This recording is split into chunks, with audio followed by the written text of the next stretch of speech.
Et que, Seigneur Jésus-Christ, tu as dit également que lorsque nous nous rapprochons de toi, toi aussi tu te rapproches de nous. Amen. Laisse que, Seigneur Jésus, le même ange qui a accompagné William Branham pour apporter ce message, puisse être également avec nous, parce que nous sommes incapables. Nous n'avons même pas atteint le niveau d'humilité, de sincérité, de sainteté, de pureté de William Branham pour que nous puissions apporter correctement le message. C'est ainsi que nous avons besoin vraiment de lui, afin que le message soit apporté comme il se doit, afin que l'objectif que tu t'es tracé dès avant la fondation du monde soit aussi atteint dans ce petit groupe qui est ici. Seigneur Dieu, et moi, je te prie de me mettre hors de moi-même parce que je ne suis pas tellement capable de pouvoir dire quelque chose de bien qui peut être ton peuple, quelque chose qui pourrait édifier. Je compte totalement sur toi, Seigneur Jésus.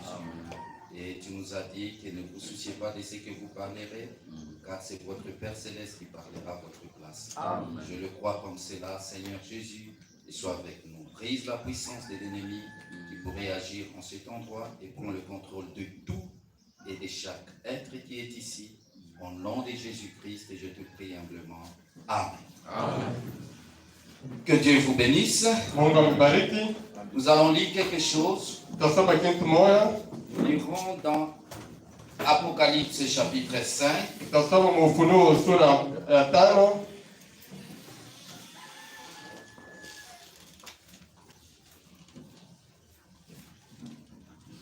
Il est plus tard que nous le pensons.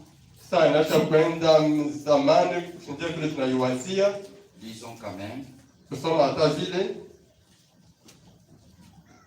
Puis je vis dans la main droite de celui qui était assis sur le trône un livre écrit en dedans et en dehors scellé de 7 sceaux.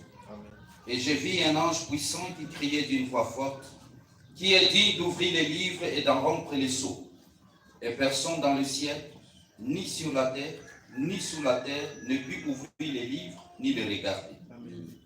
Et je pleurais beaucoup de ce que personne ne fit trouver digne d'ouvrir les livres, ni de les regarder. Amen. Et l'un des veillards me dit, ne pleure point, voici le lion de la tribu de Juda, le rejeton de David, a vaincu pour ouvrir les livres et ses 7 sceaux. Et nous lirons également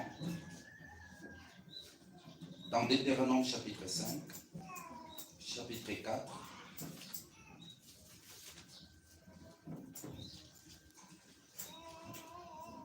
maintenant, Israël, écoute les lois et les ordonnances que je vous enseigne.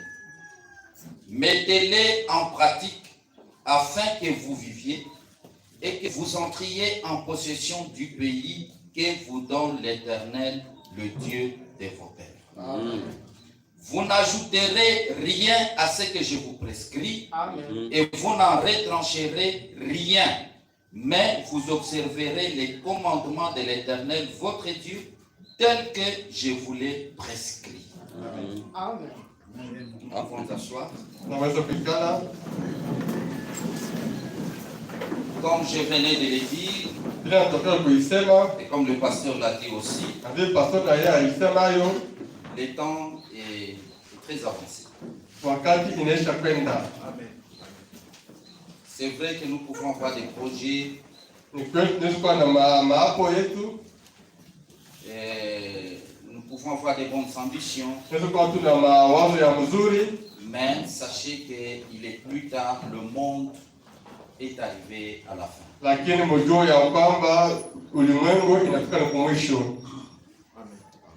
Amen. Je pense que si un serviteur de Dieu inspiré peut nous parler sur cela, je pense que nous aurons peur.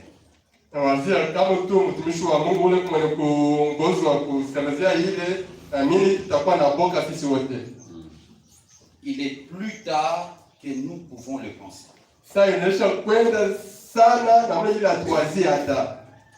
Parce que le prophète dit, si vous voulez connaître l'heure,